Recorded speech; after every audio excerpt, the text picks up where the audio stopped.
Welcome to Real Leaders with Roshini, the podcast with real talk, real questions, real insight, and we hope real inspiration. For real. We're here at Capitol Grill in downtown Minneapolis. My guest today is Mike Dimond. He is the SVP and GM for Fox Sports North and Fox Sports Wisconsin.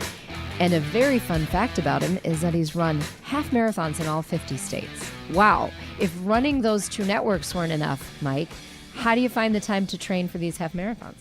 That's the hardest part in any of those kind of things, is finding time to train. I think once you got into the routine of it, we were doing a half marathon almost every other weekend. So it took us 3.5 years to do it. So you did it consecutively, pretty much? Well, there was sort of. I mean, we set a goal of trying to do like one a month, but there were months in there where we would do a couple a month, and even from a standpoint of trying to save on travel costs, we would do back to back. So we did New Hampshire and Vermont, on a Saturday and a Sunday. So I think we did 3 of those. Over the course of it. And those are the ones that are a little bit tougher on your body when the lactic acid builds up and you're kind of straining to get through the next one. But it was a great journey for us.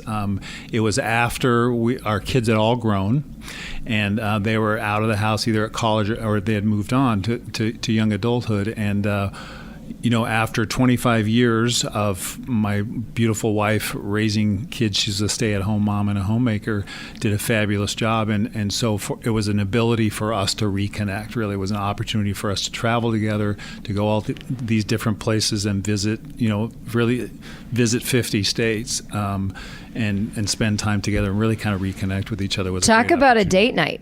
I mean, that was a lot. We had plenty of those, and she might say too many of those, but yeah. And you were raising money for Feed My Starving Children. Right. So when we started on this adventure, we felt like it was kind of self-indulgent to spend all this money and travel and do all these things, and so we wanted to do it with purpose. So we kind of titled it "Run for a Reason." We wanted to be able to do it for a reason, and we were very connected with Mark Crea, who's the CEO of Feed My Starving Children. I had an opportunity to go with Mark. He invited me. We went to Haiti in 2011. I took my son with me, and we visited an orphanage there, and then really distributed food into a bunch of villages in Haiti, and that's a whole different experience. But we embarked on this and figured, let's do this. So we figured, okay, 50 states. If we could find 50 friends to sponsor us $10 a race for 50 races, that would raise $25,000. And so we were successful. We had a lot of great support, both personally and professionally. The Minnesota Twins stepped up in a big way, and they were kind enough to not only contribute financially, but also honor us when we finished. We threw out the first pitch at Target Field with Mark Crea there present, and then they presented a check to the organization for $5,000 afterwards too. So it was just a great journey and life lessons really all along the way, and teachable moments for us and all the people that you connect with through those journeys. I'm a little bit type A, where I need to go and get it done, right? And my wife, God bless her, spends time visiting during the races, and she connected with so many different people. A woman who is recovering from brain cancer. This was her trip back, if you will. Another woman who had lost her sister. She was on The Biggest Loser, and she had lost her sister, and this was a race that she was going to do with her sister, but her sister had passed away. I mean, just a lot of emotional moments and a lot of connections through all that. And then we got to see a lot of the country and really see the diversity across the country, not only in landscape but in people. Talk a little bit about, because you've done this exceptionally well, how you combine that professional with both that philanthropic and the things that really matter to you personally. Sure. Well, you're in the media business, and you understand that, everybody, there are so many nonprofits out there, so many good ones, and they all have a great purpose. But you get requests, you get so many requests that it's hard to filter them all. And we decided, not only as a company but personally, that we were going to take a more focused and targeted approach to pick 3 or 4 that we could really just dive into. And I think that's the way you make a difference. I think instead of just writing a check to this organization and that organization when the requests come, although that is very important, it is to dive in on a deeper level to 3 or 4 of those. So we as a company picked 3 or 4 or 5 of those, and personally we did the same. My wife and I did the same. With some of those overlap and some of them are different, but we really feel like if people took that approach and everybody picked a cause and really kind of dived into it and devoted their time, energy, effort, and finances to that, it would make more of a difference. I like to think of it as sort of your philanthropic brand. Right. Yeah. And sometimes sure. What that helps me with is when something that's off-brand for me asks for money or asks for something, I can easily say no. I mean, it's hard. Right. You can't say yes to everyone, right, because you're putting your effort into where your philanthropic brand is. Yeah, and I think it's important that everybody comes to that terms with saying no, because I think it's okay to say no, as long as you are saying yes to some other things, right? And so I'm actually pretty particular in where we've been entrusted. We've been blessed with so much. We've been entrusted with so much, and we need to be good stewards of all that we've been entrusted with.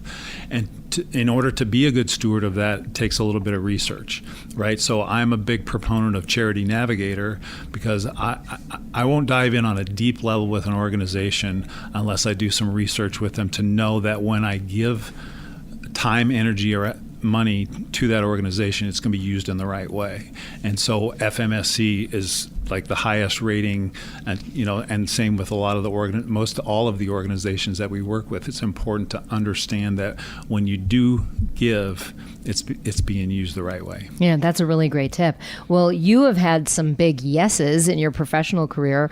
In your role for Fox Sports North and Fox Sports Wisconsin, you secured exclusive television partnerships with the Minnesota Twins, Minnesota Timberwolves, Minnesota Wild, Minnesota United FC, and the Milwaukee Brewers and the Milwaukee Bucks. That is a long list. These are different sports, different needs. What is your recipe for that kind of success?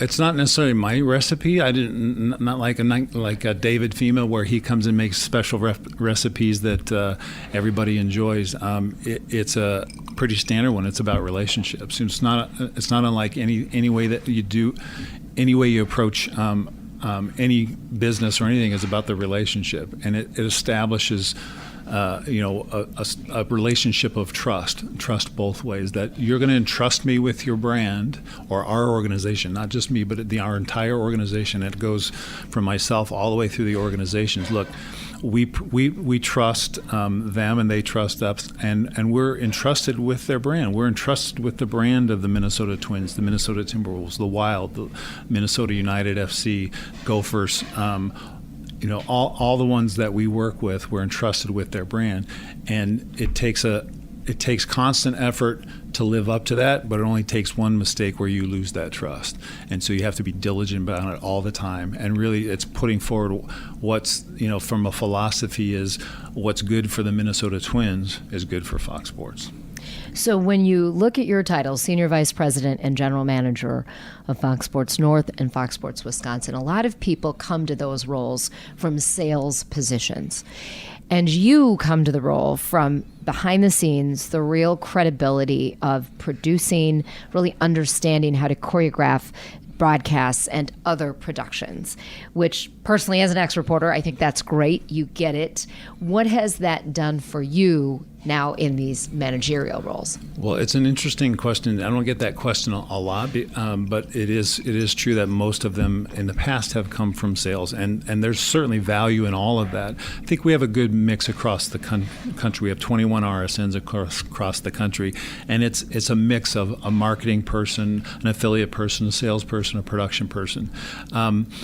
So as a former producer and director, the way that I approached producing or directing a game was to try to give a couple things. So I'm going to digress a little bit because I get asked sort of this question from younger people coming in trying to break into the business, just informational interviews, and I give them kind of the same advice: is get as much experience as you can across as many areas as you can.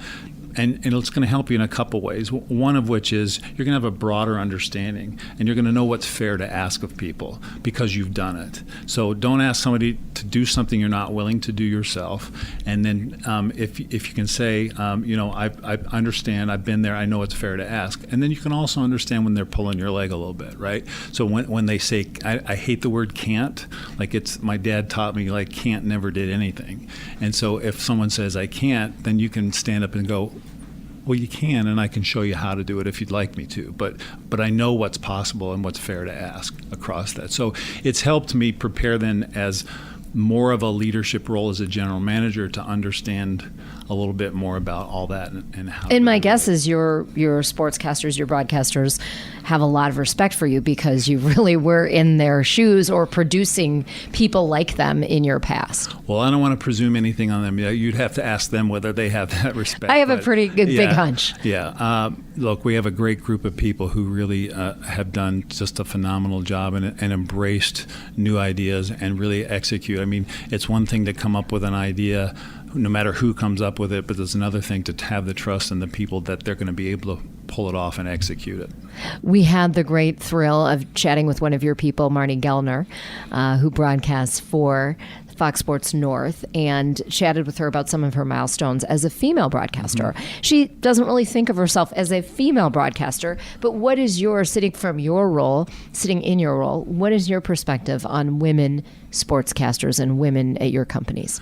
Well, Marnie's one of my favorites, as is everybody. I want to discount it, but she has done a phenomenal job, and really the way to look at it is who's the best person to put in a role. So try not to look at it from the standpoint of male or female, from a race standpoint or any other place, like who's qualified to do this. And Marnie she's got the chops, she's got the credentials to do it. She filled in every position on a Twins game where she went around and did all those, and she did play-by-play on a couple games last year when Dave had to step away for personal reasons.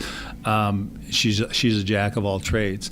I'm proud of the fact that we do those kind of things and make those opportunities available.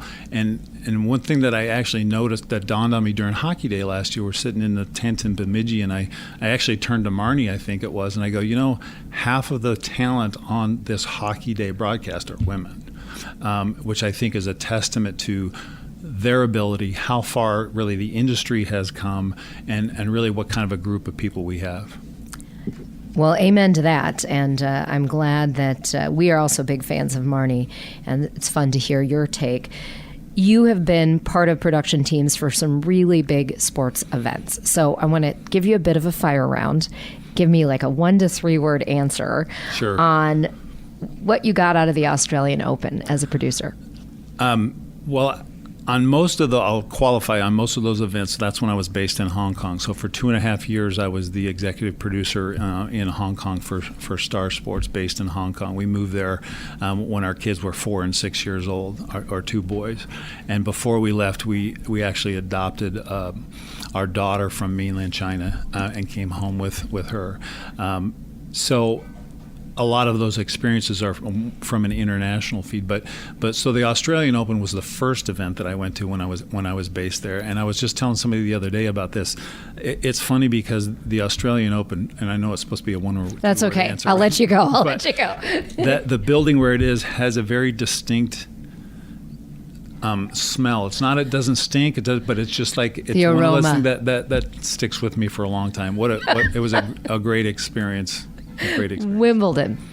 Wow, they're so different when you go to the Australian Open and Wimbledon. You're going from to the grass and all white and all. It's just it's the Wimbledon's kind of like the Masters in a little bit, in the fact that it's this revered place. What about the Masters? Because you've been on that team too. Well, the grass where the gallery stands is better than any fairway that you've ever been on. I can't let you go without asking, do you have a favorite sport? I'll answer it this way. people ask me, like, what's your favorite sport? The best sporting event I ever attended was my son was playing, he was in the state championship game with Minnetonka in the Metrodome, and they won. And it was the most intense game because it was back and forth, but they ended up winning, and that was, I pulled a few strings. I got a press pass, so I was able to go down on the field afterwards. Oh, I bet that was amazing. It was fun. We are in Capitol Grill, a place where there's a lot of good food and wine and cocktails. If Mike Dimond were a spirit or a cocktail or a wine, what would he be? I think he might just be water. Really? Just look at life, pretty nondescript, but life essential. Wow. I love it. Well, Mike Dimond, thank you so much for that. I now will not look at water in the same way. Okay.